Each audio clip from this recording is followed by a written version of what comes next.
So I think we can all agree that dealing with workload at school is really hard, no matter what stage you are in your school life. But I have combined my own knowledge and things that I do with some research to hopefully make your lives a little bit easier.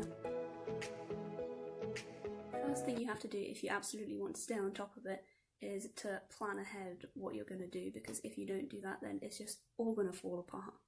So here I have got my to-do list, and in here I usually write on the Monday everything I need to do for that week, including homework and things I need to catch up on. And here, as you can see, I'm writing on my little whiteboard, and this I will do every day I get home from school, and I'll just write up on there what I need to get done for the next day. And if I can fit anything else on for the rest of the week, then I'll add that on as well. But if I don't get something done and it's not necessary, then I'll just write it back into the book and I will get it done the following day. So yeah, plan like crazy when it comes to this. I plan weekly, as you saw, and then I plan daily, so I recommend you try to do that. So another thing which is kind of a given is just don't overwhelm yourself. If you've been given a lot of work to do and you think I can't get it done in that space of time, then just do a little bit at a time and split it into 30-minute sessions with a 5-minute break in between. Then you will get a lot more done than you think you can if you properly focus. And I will have a focusing on your study and how to study without getting distracted by things coming next week. So subscribe and stay for that one. So something I probably should have mentioned a bit earlier is to stay organised. If you stay organised, then you will feel much more on top of things. So this, what you can see here, is what I use as a day folder. If you're doing A-levels, I recommend you get one of these because it'll make your life so much easier and you won't be constantly flicking through your separate subject folders, and you will just have everything in one place that you need for that day or that week or that topic, month, however you want to plan it out. That's up to you. But yeah, I recommend you do that. And of course we need to get our priorities straight. So, if you know me at all, you knew this one was coming. But yeah, just sort out your priorities. Think about what is more important to you. So for me, these include my overall happiness and mental state, because if I allow too much work to build up, then I will get stressed, as I'm sure everyone would. But yeah, just make sure you figure out what is most important to you and what you need to put before your work and what could maybe be prioritised after work, what you could prioritise your work over. I don't let myself fall behind on my schoolwork for things like that.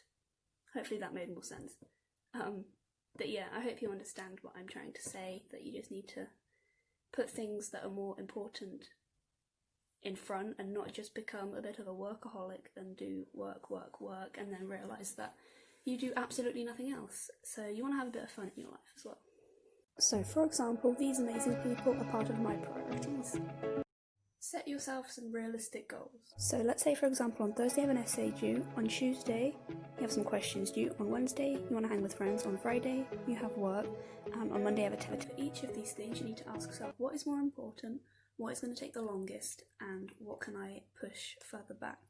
So I would try and, obviously the weekend before, revise for the test on Monday, and the essay I would get done as soon as possible because that would take the longest. The questions I could probably do the night before, and obviously hanging with friends, you don't want to leave that out because that is just as important as schoolwork. As well as setting yourself these goals, you want to reward yourself in small amounts so that you can motivate yourself to work more, which will obviously help you deal with the workload. An example of a small reward would be, for example, finishing an hour's work and then saying, okay, I'm going to go on my phone for 5 minutes now or 10 minutes and catch up with what's going on there. Another reward could quite simply just be to watch TV for 15 or 20 minutes, or just watch one episode of the series you are watching. I don't know, but always do this after a good amount of work. So say you did an hour's work, but you broke that up into 2 30 minutes with 5 minutes in between to either go and have a stroll or get something to drink. Make sure you have a good work to reward ratio, otherwise the system won't work. But if you balance it out evenly, then it will work. You will get a lot of work done and you will be able to deal with your workload. That is it for this video. As I said, I'm going to be doing a study video and another video which I can't remember the name of, of, but I will be doing those as 2 other separate videos, because that way this one wouldn't be as long and it would be more short and informative and you wouldn't get bored, which I'm really hoping you don't. If you did like this video, then please do let me know, and all my social media will be linked in the description, so go check that. And yeah, I'll see you next week.